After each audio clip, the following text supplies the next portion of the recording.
ನನ್ನ ಚಾನಲ್ ಯಾರು ನೋಡ್ತೀರಾ ದಯವಿಟ್ಟು ಲೈಕ್ ಮಾಡಿ, ಶೇರ್ ಮಾಡಿ, ಸಬ್ಸ್ಕ್ರೈಬ್ ಮಾಡ್ಕೊಳ್ಳಿ ಅಂತ ಕೇಳ್ಕೊಳ್ತಾ ಬನ್ನಿ ಫ್ರೆಂಡ್ಸ್, ಇವತ್ತಿನ ಟಾಪಿಕ್ ಬಗ್ಗೆ ಮಾತಾಡೋಣ. ತಮ್ಮನೇಲಿ ನೋಡಿ ನೀವೆಲ್ಲ ಆಲ್ರೆಡಿ ಇವತ್ತಿನ ಟಾಪಿಕ್ ಏನು ಅಂತ ಅದ್ರ ಬಗ್ಗೆ ಸ್ವಲ್ಪ ತಿಳ್ಕೊಂಡಿರ್ತೀರ. ಇವತ್ತಿನ ಟಾಪಿಕ್ಕು ಅಡಿಕೆ ಗಿಡಕ್ಕೆ ಸುಣ್ಣ ಏನಕ್ಕೆ ಹೊಡಿತಾರೆ, ಹೊಡೆಯೋದ್ರಿಂದ ಏನಕ್ಕೆ ಪ್ರಯೋಜನ, ಅಡಿಕೆ ಗಿಡಕ್ಕೆ ಸುಣ್ಣ ಯಾಕೆ ಹೊಡಿಬೇಕು ಮತ್ತು ಯಾವುದ್ರಲ್ಲಿ ಹೊಡಿಬೇಕು ಮತ್ತು ಏನೇನು ಬಳಸಿ ಯಾವ ಇಂಗ್ರೀಡಿಯೆಂಟ್ ಬಳಸಿ ಸುಣ್ಣದ ಮಿಶ್ರಣವನ್ನು ತಯಾರು ಮಾಡ್ಕೋಬೇಕು ಅನ್ನೋದನ್ನು ನಾನು ಈ ವಿಡಿಯೋದಲ್ಲಿ ನಿಮಗೆ ಸಂಪೂರ್ಣವಾಗಿ ಹೇಳ್ಕೊಡ್ತೀನಿ. ವಿಡಿಯೋನ ಸ್ಕಿಪ್ ಮಾಡಬೇಡಿ, ದಯವಿಟ್ಟು ವಿಡಿಯೋನ ಫುಲ್ ನೋಡಿ. ನಿಮಗೆ ಅಡಿಕೆ ತೋಟ ಮಾಡೋರಿಗೆ ಬೇಕಾದ ಇನ್ಫಾರ್ಮೇಷನ್ ಇದರಲ್ಲಿ ಸಿಗುತ್ತೆ. ಫ್ರೆಂಡ್ಸ್, ಈಗ ನೀವು ನೋಡ್ತಾ ಇದ್ದೀರಲ್ಲ, ಇದು ಸುಣ್ಣ, ಕಲ್ಲು ಸುಣ್ಣ ಅಂತ ಹೇಳ್ತಾರೆ. ಇದನ್ನು ಅಂಗಡಿಯಲ್ಲೆಲ್ಲ ಪೌಡ್ರ್ ಸುಣ್ಣ ಸಿಗುತ್ತೆ, ಅದರ ಕ್ವಾಲಿಟಿ ಅಷ್ಟೊಂದು ಚೆನ್ನಾಗಿರಲ್ಲ. ಅದರಿಂದ ನೀವು ಈ ರೀತಿ ಕಾಣ್ತಾ ಇದೆಯಲ್ಲ ಕಲ್ಲು ಸುಣ್ಣ ಅಂತ, ಇದು ಒಂದು ಚೀಲದಲ್ಲಿ ಬರುತ್ತೆ. ಆ ಚೀಲ ನೀವು ನೋಡಿದ್ರಲ್ಲ, ಸುರಿದ್ರಲ್ಲ, ಆ ಥರ ಚೀಲದಲ್ಲಿ ಒಂದು 1000 ರೂಪಾಯಿ ಒಂದು ಚೀಲ ಸಿಗುತ್ತೆ. ಮತ್ತು ಒಳ್ಳೆ ಕ್ವಾಲಿಟಿ ಸುಣ್ಣ ಆಗಿರುತ್ತೆ. ಇದು ಒಳ್ಳೆ ಕ್ವಾಲಿಟಿ ಸುಣ್ಣ ಇರೋದ್ರಿಂದ ಇದನ್ನು ಅಡಿಕೆ ಗಿಡಕ್ಕೆ ಬಳಸೋದ್ರಿಂದ ಒಳ್ಳೆ ಚೆನ್ನಾಗಿರುತ್ತೆ ಅಂತ ಹೇಳ್ತೀನಿ. ಈಗ ಇದನ್ನು ಯಾವ ರೀತಿ ಸುಣ್ಣದ ಮಿಶ್ರಣ ತಯಾರು ಮಾಡ್ಕೋಬೇಕು ಅಂದರೆ, ಒಂದು ಡ್ರಮ್ಮಲ್ಲಿ ಸ್ವಲ್ಪ ನೀರು ತಗೊಂಡು ಆ ನೀರಿಗೆ ಸುಣ್ಣನ ಮಿಕ್ಸ್ ಮಾಡಿ ನೀಟಾಗಿ. ನಿಮ್ಮ ಗಿಡಗಳು ಎಷ್ಟಿದ್ದಾವೆ ನೋಡ್ಕೊಂಡು ಅದ್ರ ಅಳತೆ ಮೇಲೆ ಮಾಡ್ಕೊಳ್ಳಿ.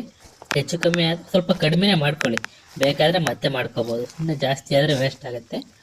ಆ ರೀತಿ ವೇಸ್ಟ್ ಆಗಲ್ಲ ಅಂದರೆ ಉಳಿದಿರೋಂಥ ಸುಣ್ಣನ ನೀವು ಅಡಿಕೆ ಗಿಡದ ಬುಡಕ್ಕಾರ ಒಯ್ಬೋದು. ಅದರಿಂದನೂ ಒಳ್ಳೆ ಅಡಿಕೆ ಗಿಡಕ್ಕೆ ಪೋಷಕಾಂಶ ಸಿಗುತ್ತೆ.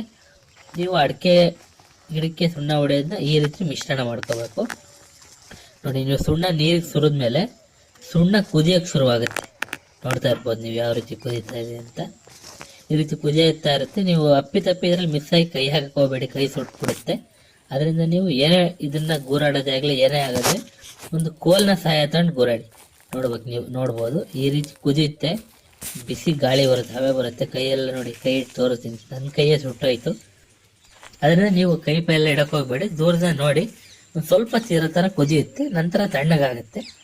ತಣ್ಣಗಾದ ನಂತರ ನೀವೇನು ಮಾಡಬೇಕು ಅಂದ್ರೆ ಒಂದು ಒಳ್ಳೆ ಗಟ್ಟಿ ಕೋಲ್ ತಗೊಳ್ಳಿ, ದೊಡ್ಡದು. ನೋಡಿ, ಈ ರೀತಿ ಗಟ್ಟಿ ಕೋಲ್ ತಗೊಂಡು ನೀಟಾಗಿ ಅದನ್ನು ಚೆನ್ನಾಗಿ ಅಲ್ಲಾಡಿಸಿ. ಅಂದರೆ ಸುಣ್ಣ ಗಟ್ಟಿಯಾಗಿ ತಳದಲ್ಲಿರುತ್ತೆ. ನೀವು ಚೆನ್ನಾಗಿ ಗೂರಾಡೋದ್ರಿಂದ ಸುಣ್ಣ ನೀರು ಚೆನ್ನಾಗಿ ಮಿಶ್ರಣ ಆದ ನಂತರ ನೀವು ಈ ಮಿಶ್ರಣಕ್ಕೆ ಮೈದಾ ಹಿಟ್ಟನ್ನ ಮಿಕ್ಸ್ ಮಾಡ್ಕೊಳ್ಳೋದ್ರಿಂದ ಸುಣ್ಣ ಗಟ್ಟಿಯಾಗುತ್ತೆ, ಥಿಕ್ನೆಸ್ ಬರುತ್ತೆ. ನೀವು ಹೊಡೆದ್ರೂ ನೀರು ಥರ ಇಳಿಯೋದಿಲ್ಲ, ಅಡಿಕೆ ಗಿಡಕ್ಕೆ ಚೆನ್ನಾಗಿ ಹಿಡ್ಕೊಳ್ಳುತ್ತೆ. ಅದರಿಂದ ನೀವು ಮೈದಾ ಹಿಟ್ಟನ್ನು ಒಂದು 2 kg ಅಥವಾ 1.5 kg ಅಷ್ಟು ಆ್ಯಡ್ ಮಾಡ್ಕೊಳ್ಳಿ. ನಂತರ ತುಂಬ ಗಟ್ಟಿ ಆದರೆ ಸ್ವಲ್ಪ ನೀರನ್ನ ಮಿಶ್ರಣ ಮಾಡ್ಕೊಳ್ಳಿ. ನಂತರ ಇದಕ್ಕೆ ಸ್ವಲ್ಪ ಬೆಲ್ಲನ ಆ್ಯಡ್ ಮಾಡಿ. ಬೆಲ್ಲನ ಈಗ ಬೇಕಾದ್ರೂ ಆ್ಯಡ್ ಮಾಡ್ಬೋದು, ಅಥವಾ ಕುದೀತಾ ಇರುತ್ತಲ್ಲ ಅವಾಗ ಆ್ಯಡ್ ಮಾಡಿದ್ರೆ ಇನ್ನೂ ಒಳ್ಳೆಯದು. ಅದು ಸ್ವಲ್ಪ ಅಂಟು ಅಂಶನ ಹೊಂದಿರುತ್ತೆ. ಅದರಿಂದ ಚೆನ್ನಾಗಿ ಸುಣ್ಣ ಕುದಿಬೇಕಾದ್ರೆ ಬೆಲ್ಲ ಹಾಕೋದ್ರಿಂದ ಚೆನ್ನಾಗಿ ಅಂಟುತ್ತೆ. ಆವಾಗ ಇನ್ನೂ ಮಿಶ್ರಣ ಚೆನ್ನಾಗಿ ಗಟ್ಟಿ ಆಗುತ್ತೆ. ನೋಡಿ, ಇವೆಲ್ಲ ಹಾಕಿದ ನಂತರ ಚೆನ್ನಾಗಿ ಗೂರಾಡಿ. ಅವಾಗ ನಿಮ್ಗೆ ಕನ್ಸಿಸ್ಟೆಂಟಿಗೆ ಗೊತ್ತಾಗುತ್ತೆ. ತುಂಬ ತೆಳು ಮಾಡೋದು ಬೇಡ, ತುಂಬ ತೆಳು ಮಾಡಿದ್ರೆ ಚೆನ್ನಾಗಿ ಅಂಟೋದಿಲ್ಲ, ಗಿಡದಿಂದ ಹಂಗೆ ಇಳಿದು ಬಂದ್ಬಿಡುತ್ತೆ, ಆ ಕಲೆಗಳೆಲ್ಲ ಕಾಣುತ್ತೆ. ಅದರಿಂದ ಸ್ವಲ್ಪ ಗಟ್ಟಿನೇ ಇರಲಿ, ತೀರಾ ಗಟ್ಟಿ ಇದ್ರೆ ಚೆನ್ನಾಗಿ. ನೋಡಿ, ಈಗ ನೀವು ಅಡಿಕೆ ಗಿಡಕ್ಕೆ ಹೊಡೆಯುವಂಥ ಸುಣ್ಣ ಈ ರೀತಿಯಾಗಿ ರೆಡಿಯಾಗಿದೆ.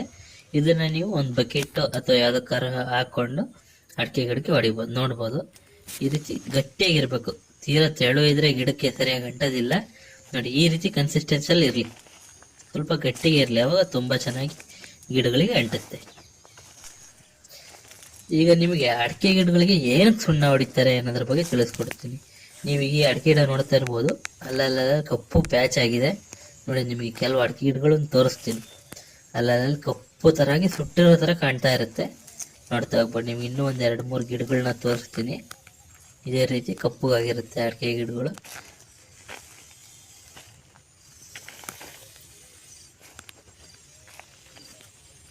ನೋಡಿ, ಈ ರೀತಿ ಕಪ್ಪುಗಾಗಿದೆಯಲ್ಲ, ಇದು ಯಾಕಾಗತ್ತೆ ಅಂದರೆ ಸೂರ್ಯನ ಬಿಸಿಲು ಆ ಜಾಗದಲ್ಲಿ ತುಂಬ ಜೋರಾಗಿ ಬಿದ್ದಿರುತ್ತೆ. ಅದರಿಂದ ಆ ಜಾಗದಲ್ಲಿರೋ ಗಿಡಗಳು ಸುಟ್ಟಂಗೆ ಆಗಿರುತ್ತೆ.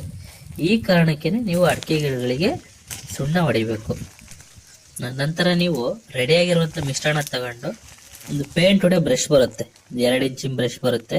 ಆ ಬ್ರಷಲ್ಲಿ ನೋಡಿ ತಗೊಂಡಿಗೆ ಮೇಲಿಂದ ಕೆಳಗೆ ಫುಲ್ ನೀಟಾಗಿ ಗಿಡಕ್ಕೆ ಯಾವುದೇ ಜಾಗಕ್ಕೂ ಬಿಡ್ದಂಗೆ ಎಲ್ಲ ರೀತಿ ಜಾಗಕ್ಕೂ ಹಚ್ತಾ ಹೋಗ್ಬೇಕು. ಎಲ್ಲ ಜಾಗಕ್ಕೂ ನೀಟಾಗಿ ಹಚ್ಚಿಸಿ.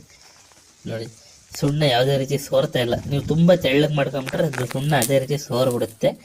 ಅದರಿಂದ ಈ ರೀತಿ ಕನ್ಸಿಸ್ಟೆನ್ಸಿಯಲ್ಲಿ ಇರಲಿ. ಫುಲ್ ಗಿಡ ಸುತ್ತನೂ ಕ್ಲೀನಾಗಿ ಹಚ್ಚಿ. ಆಮೇಲೆ ಯಾವ್ದಾದ್ರು ಒಣಗಿರೋಂಥ ಮೊಟ್ಟೆಗಳು, ಬೀಳೋಂಥ ಮೊಟ್ಟೆಗಳಿದ್ರೆ ಆ ಮೊಟ್ಟೆನ ನೀವೇ ಕೈಯಲ್ಲಿ ಕಿತ್ತು ನಂತರ ಸುಣ್ಣ ಹೊಡಿಸಿ. ಇಲ್ಲಾಂದ್ರೆ ನೀವು ಸುಣ್ಣ ಹೊಡ್ಸಿರ್ತೀರ 2-3 ದಿನಕ್ಕೆ ಆ ಮೊಟ್ಟೆ ಬಿದ್ದೋಗುತ್ತೆ, ಮತ್ತೆ ಆ ಜಾಗದಲ್ಲಿ ಸುಣ್ಣ ಇರೋದಿಲ್ಲ. ಅದರಿಂದ ಒಣಗುವಂಥ ಗರಿಗಳು ಏನಾದ್ರು ಇದ್ರೆ ಅವನ್ನ ನೀಟಾಗಿ ಕಿತ್ತಾಕ್ಬಿಟ್ಟು ನಂತರ ನೀವು ಸುಣ್ಣ ಹೊಡ್ಸೋದು ತುಂಬಾ ಅನುಕೂಲ. ನೋಡಿ, ಎಲ್ಲದಕ್ಕೂ ನೀವು ಕಾಣ್ತಾ ಇದೆಯಲ್ಲ, ಹೊಂಬಾಳೆ ಹೊಡೆದ್ರೆ ಗಿಡಕ್ಕೂ ಹಚ್ಬೋದು. ಹೊಂಬಾಳೆಗೂ ಸತನು ನೀವು ಸುಣ್ಣ ಹಚ್ಬೋದು, ಯಾವುದೇ ರೀತಿ ತೊಂದರೆ ಆಗೋದಿಲ್ಲ, ಏನು ತೊಂದರೆ ಆಗೋದಿಲ್ಲ. ಹೊಂಬಾಳೆಗೆ ಬಿಸಿಲು ಬೆಳೆದಿದ್ರೆ ಅದು ಕೂಡ ಕಂಟ್ರೋಲ್ ಆಗುತ್ತೆ. ಈಗ ಅಡಿಕೆ ಗಿಡಕ್ಕೆ ಯಾಕೆ ಸುಣ್ಣ ಹೊಡಿಬೇಕು ಅನ್ನೋದ್ರ ಬಗ್ಗೆ ನಿಮಗೆ ಫುಲ್ಲಾಗಿ ಕನ್ಫರ್ಮೇಶನ್ ಕೊಡ್ತೀನಿ ನೋಡಿ. ಅಡಿಕೆ ಗಿಡಕ್ಕೆ ಸುಣ್ಣ ಹೊಡಿತೀವಲ್ಲ, ಇದು ಬಿಳಿ ಕಲರಲ್ಲಿ ಇರುತ್ತೆ. ಬಿಳಿ ಕಲರ್, ಯಾವುದೇ ಬಿಳಿ ಕಲರ್ ಆದರೂ ಅದು ಸೂರ್ಯನ ಕಿರಣನ ಅಬ್ಸರ್ವ್ ಮಾಡಲ್ಲ, ರಿಫ್ಲೆಕ್ಟ್ ಮಾಡುತ್ತೆ. ಎಕ್ಸಾಂಪಲ್ ಹೆಂಗೆ ಅಂದ್ರಪ್ಪ, ನೀವು ಬೇಸಿಗೆಗಾಲದಲ್ಲಿ ಯಾವ್ದಾದ್ರು ಬ್ಲಾಕ್ ಕಲರ್ ಶರ್ಟ್ ಹಾಕೊಂಡು ಹೋದಾಗ ಬಿಸಿಲು ನಿಮಗೆ ತುಂಬಾ ಹೀಟ್ ಆಗುತ್ತೆ. ಯಾಕೆಂದ್ರೆ ಬ್ಲಾಕ್ ಕಲರು ಹೀಟ್ನ ಅಬ್ಸರ್ವ್ ಮಾಡುತ್ತೆ, ಅದರಿಂದ ನಿಮ್ಗೆ ತುಂಬಾ ಹೀಟ್ ಆಗುತ್ತೆ. ಅದೇ ನೀವು ವೈಟ್ ಶರ್ಟ್ ಹಾಕೊಂಡು ಹೋಗಿರಿ, ಆ ಟೈಮಲ್ಲಿ ಅದು ಬಿಸಿಲನ್ನ ಅಷ್ಟು ಎಳೆಯೋದಿಲ್ಲ, ಅದು ರಿಫ್ಲೆಕ್ಟ್ ಮಾಡುತ್ತೆ, ಅವಾಗ ನಿಮ್ಗೆ ಅಷ್ಟೊಂದು ಹೀಟ್ ಅನ್ಸೋದಿಲ್ಲ. ಅದೇ ಕ್ರಿಯೆ ಇಲ್ಲೂ ಕೂಡ ಅಪ್ಲೈ ಆಗುತ್ತೆ. ಈಗ ಅಡಿಕೆ ಗಿಡಕ್ಕೆ ಬುಡಕ್ಕೆ ಬಿಸಿಲು ಬಿದ್ದಾಗ ಸುಣ್ಣ ರಿಫ್ಲೆಕ್ಟ್ ಮಾಡಿ ಅದರಿಂದ ಅಡಿಕೆ ಗಿಡ ಸುಡದೇ ಇರೋ ಥರ ಮಾಡುತ್ತೆ. ಅದಕ್ಕೋಸ್ಕರ ನೀವು ಸುಣ್ಣನೇ ಹೊಡಿಬೇಕು ಅಂತ ಏನಿಲ್ಲ. ವೈಟ್ ಕಲರ್ ಪ್ರೈಮರ್ ಸಿಗುತ್ತೆ ಅಥವಾ ಪುಡಿ ಪ್ರೈಮರ್ ಸಿಗುತ್ತೆ, ಅಂದ್ರೆ ಅವೆಲ್ಲ ಕಾಸ್ಟ್ಲಿ ಆಗುತ್ತೆ, ಅಫೋರ್ಡ್ ಮಾಡೋಕ್ಕಾಗಲ್ಲ. ಅದರಿಂದ ಸುಣ್ಣ ಕಮ್ಮಿ ರೇಟಿಗೂ ಬರುತ್ತೆ, ಭಾಳ ದಿವಸ ಬಾಳಿಕೆನೂ ಬರುತ್ತೆ. ಅದರಿಂದ ನೀವು ಸುಣ್ಣ ಹೊಡಿಬೇಕು. ಈಗ ನೀವು ಎಲ್ಲಿವರೆಗೂ ಅಡಿಕೆ ಗಿಡಕ್ಕೆ ಸುಣ್ಣ ಹೊಡಿಬೇಕು ಅನ್ನೋದ್ರ ಬಗ್ಗೆ ಹೇಳ್ತೀನಿ. ಅಡಿಕೆ ಗಿಡ ಕೆಚ್ಚಾಗುತ್ತೆ, ಹಸಿರು ಕಲರ್ ಕಾಣುತ್ತಲ್ಲ, ಅದೆಲ್ಲ ಹೋಗಿ ವೈಟ್ ಕಲರ್ ಗಟ್ಟಿ ಆಗುತ್ತೆ ಅಡಿಕೆ ಮರ. 6-7 ವರ್ಷ ತನಕ ನೀವು ಸುಣ್ಣ ಹೊಡೆದ್ರೆ ಒಳ್ಳೇದು. ಆ ರೀತಿ ಕೆಚ್ಚಾದ್ಮೇಲೆ ನೀವು ಸುಣ್ಣ ಹೊಡೋದೇನು ಬೇಡ. ಮಾಹಿತಿ ಇಷ್ಟ ಆಗಿದ್ರೆ ದಯವಿಟ್ಟು ಲೈಕ್ ಮಾಡಿ, ತುಂಬಾ ಜನಕ್ಕೆ ಶೇರ್ ಮಾಡಿ. ಅಡಿಕೆ ತೋಟ ಮಾಡೋರಿಗೆ ಅನುಕೂಲ ಆಗುತ್ತೆ. ಮುಂದೆ ಇದಕ್ಕಿಂತ ಇಂಟ್ರೆಸ್ಟಿಂಗ್ ಆಗಿರೋ ಟಾಪಿಕ್ ಜೊತೆ ಬರ್ತೀನಿ. ಅಲ್ಲಿವರೆಗೂ